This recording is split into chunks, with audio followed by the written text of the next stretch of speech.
fighting, stealing, running away, dressing a certain way, smoking, drinking, being disrespectful, cursing out teachers, having sex, discrimination, gangs.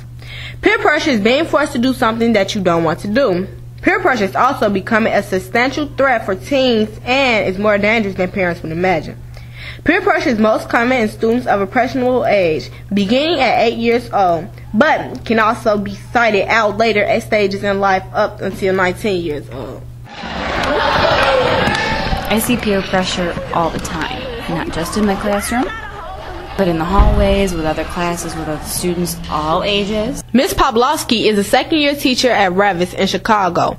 Full disclosure, the students involved in this report also go to Reavis.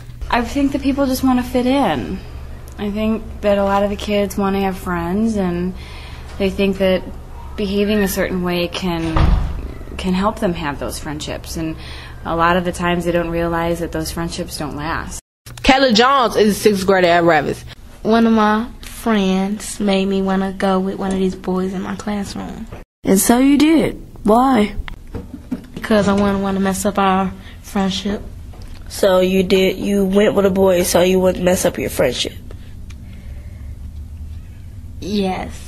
Peer pressure can be extremely damaging in the fact that you can create negative patterns in your life. Mr. Coleman has been a guidance counselor at Reavis since 2008. When you start making decisions that negatively impact your life, and you choose friends that are making those same decisions, you can follow those patterns for many, many years.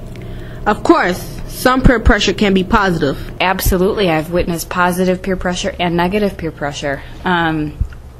Positive peer pressure kind of looks the same. It's just helping the student behave in a better way. I've seen the reverse happen where everybody's talking, everyone's having a good time, and the cool thing to do at that moment is to be loud and rowdy. So somebody who is more quiet will be loud and rowdy to fit in the group that's being loud and rowdy. I'm making noise! Mr. Coleman. Peer pressure affects students in many ways. You can have positive peer pressure and you can have negative peer pressure. For positive peer pressure, if you're in a group of friends and a lot of them are talking about exercising, making good decisions in life, having a healthy diet, that influences you to want to do the same thing. The same thing with negative peer pressure. If you've got friends, peers in your class that are making poor decisions and they're encouraging you to do the same thing, say skip school, not do your homework, bullying people, not doing anything to prevent bullying, or even something more severe, getting into drug use or things like that. In the winter of 2010, Kayla got into a conflict with another sixth grade student at Reavis, Sabria Dixon. We got into altercation. Argument. Yeah, altercation. And we were arguing with each other. And it went into a fight. Sabria's cell phone went missing in the classroom, and Kayla heard from other people that Sabria was upset with her. One of the friends mentioned fighting it out, and the conflict quickly escalated. Shaquira had her phone, and then Shaquira gave it back to me. I gave it to Ariane. No, I gave it to Chandler. Chandler told Ariane that I gave it to him, and then Ariane was like, "Stop playing, get her phone back." Shaquira said that Sabria said that if I had her phone and she wanted to fight me, I said, "Okay, we could fight after school." When students experience peer pressure, Mr. Coleman recommended that they find a way to avoid the situation. He thinks it is helpful to have friends who values you're comfortable with. If you are asked to do something you don't want to, you always say no. You can certainly come up with an excuse.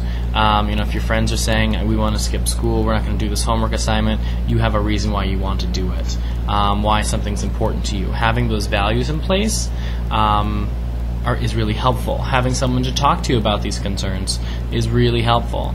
And And picking good friends that are making good decisions will help you make those decisions. Ms. Pawlowski recommends that students try to flip negative peer pressure into something positive.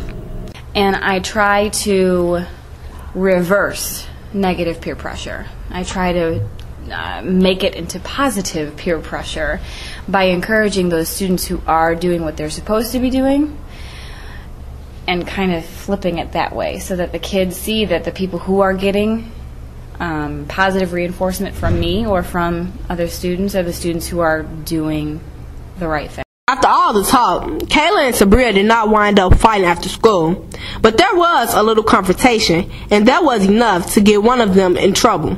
Kayla admits that the next time she experiences negative peer pressure, she'd do things differently. In the end, it seems like teachers and students do agree. The best way to deal with negative peer pressure is by surrounding yourself with good peer pressure. Our team for this production was Editor Marla Jones. Narration, Courtney Griffin. Writer, April Miles. Interviewer, Deanna James. Editor, Marshawn Franklin. Interviewer, Tamia Williams. Editor, Jada Holloway.